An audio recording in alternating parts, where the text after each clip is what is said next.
नमस्कार। Economics for students के part 7 में आपका आज स्वागत है।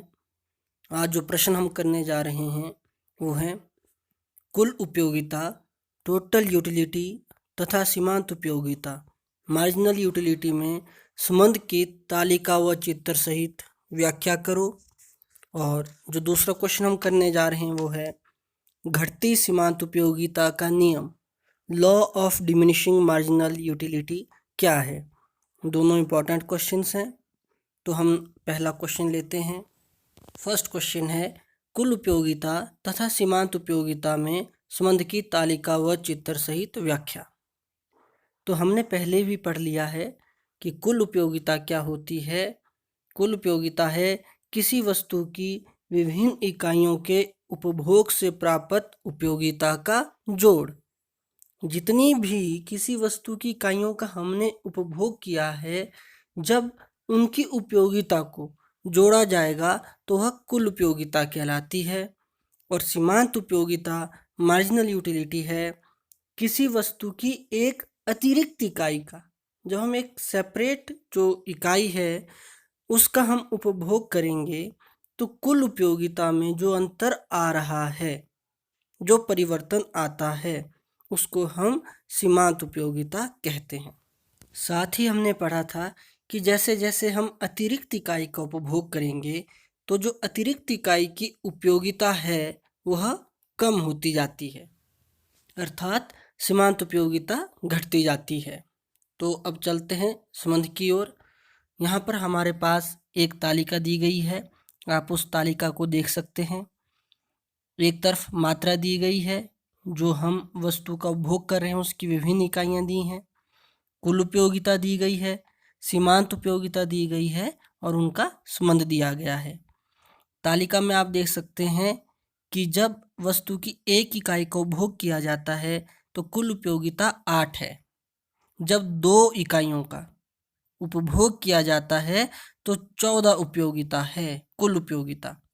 जब 3 इकाइयाँ, तीसरी नहीं, जब 3 इकाइयों का उपभोग किया जाता है तो कुल उपयोगिता 18 है।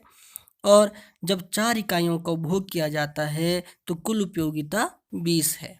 5वीं इकाई पे भी कुल उपयोगिता 20 ही रहती है। 6ठी इकाई पे जब हम वस्तु की 6 इकाइयों का उपभोग कर लेते तो कुल उपयोगिता 20 से कम होकर 18 रह जाती है। यहाँ पर ध्यान देने वाली बात यह है कि कुल उपयोगिता पहले बढ़ रही है और फिर उसके बाद कम होती है, लेकिन कुल उपयोगिता धनात्मक ही रहती है।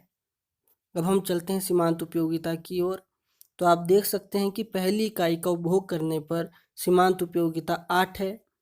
जब दूसरी इकाई का उपभोग किया जाता है, अर्थात एक अतिरिक्त इकाई का उपभोग करने पर सीमांत उपयोगिता 6 रह जाती है।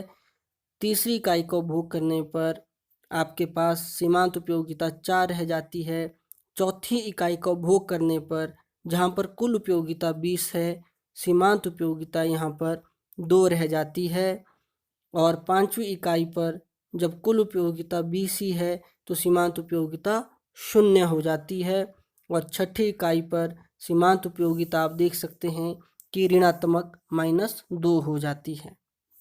यहाँ पर यह पता चलता है कि चौथी इकाई तक जब कुल उपयोगिता बढ़ रही है तो सीमांत उपयोगिता आपकी घटती जाती है, लेकिन धनात्मक ही रहती है।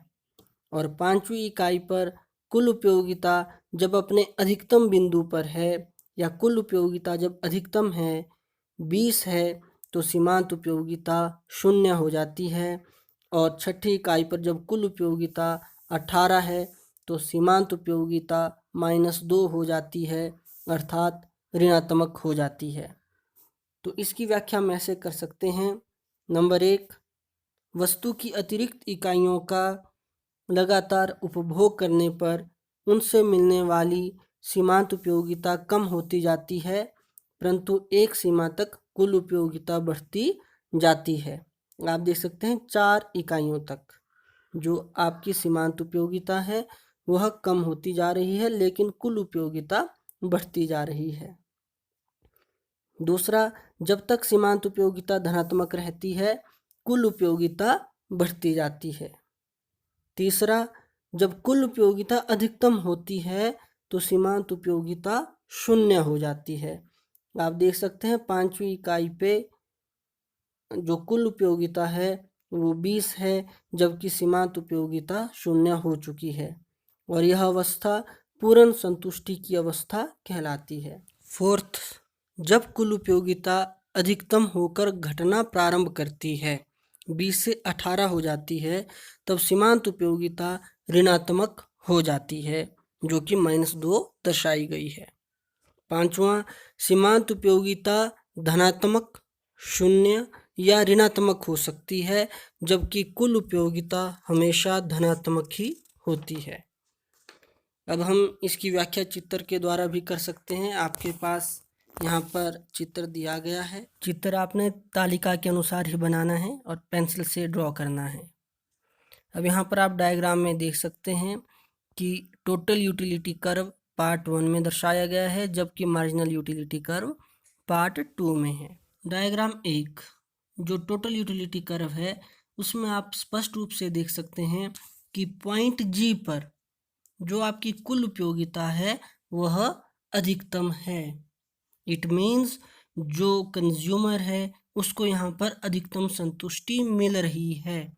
यह बिंदु संतुलन का बिंदु है। इसके पश्चात कुल उपयोगिता है वह कम होती जाती है। वैसे ही मार्जिनल यूटिलिटी कर्व पार्ट 2 में दिया गया है। आप यहाँ पर देख सकते हैं कि 5वीं इकाई पर जो सीमांत उपयोगिता है वह 0 है, अर्थात यहाँ पर पूर्ण संतुष्टि का बिंदु इसको हम कहते हैं। यहाँ पर उपभोक्ता पूर्ण रूप से संतुष्ट है। और क्यों? क्योंकि उसकी कुल उपयोगिता जो ऊपर वाले डायग्राम में हमने देखी थी वह अधिकतम है और इसके पश्चात भी यदि वह उपभोग करना प्रारंभ रखता है तो उसकी सीमांत उपयोगिता ऋणात्मक होना शुरू हो जाएगी और कुल उपयोगिता कम होना शुरू हो जाती है। तो इसकी व्याख्या हम इस प्रकार लिखेंगे। यहाँ कुल उपयोगिता तथा सीमांत उपयोगिता के संबंध को चित्र द्वारा दर्शाया गया है। चित्र 1 में कुल उपयोगिता व चित्र 2 में सीमांत उपयोगिता को दर्शाया गया है। चित्र 1 में टोटल यूटिलिटी कुल उपयोगिता वक्र को प्रकट करता है। जी बिंदु तक टोटल यूटिलिटी कर्व या वक्र ऊपर की ओर उठ रहा है तथा यह बिंदु अधिकतम कुल उपयोगिता को प्रकट करता है। जी बिंदु के बाद टोटल यूटिलिटी वक्र नीचे को झुकने लगता है। ऐसा MU के ऋणात्मक होने के कारण होता है।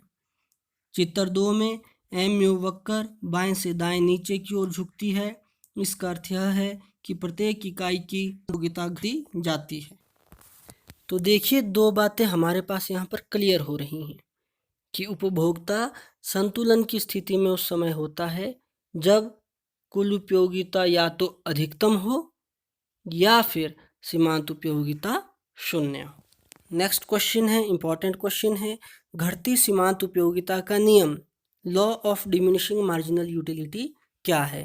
पेपर में भी कई बार पूछा जा चुका है। मार्जिनल यूटिलिटी कर्व आप पहले ही बना चुके हैं, तो उस कर्व को आप दोबारा बना सकते हैं इस प्रश्न के लिए। और साथ ही हमने यह भी पढ़ लिया है और बार बार पढ़ा है कि जैसे जैसे हम किसी वस्तु की विभिन्न इकाइयों का लगातार उपभोग करते हैं तो उनसे मिलने वाली सीमांत उपयोगिता घटती जाती है। वास्तव में यही law of diminishing marginal utility है। तो इसकी परिभाषा हम इस प्रकार लिखेंगे कि घटती सीमांत उपयोगिता का नियम यह बताता है कि अन्य बातें समान रहने पर, अन्य बातें कौन सी? जो आप पहले ही मान्यताएं ले चुके हैं उपभोक्ता संतुलन की, कि अन्य बातें समान रहने पर किसी निश्चित समय में जब कोई उपभोक्ता किसी वस्तु या सेवा का लगातार उपभोग करता है तो उस वस्तु या सेवा की विभिन्न इकाइयों से मिलने वाली सीमांत उपयोगिता घटती जाती है। अब एक क्वेश्चन है यहाँ पर, आप इसे सॉल्व कीजिए। जो भी सीमांत उपयोगिता और कुल उपयोगिता मिसिंग है उन्हें ज्ञात कीजिए। आज के लिए बस इतना ही। नए प्रश्नों के साथ फिर मिलते हैं, तब तक बाय।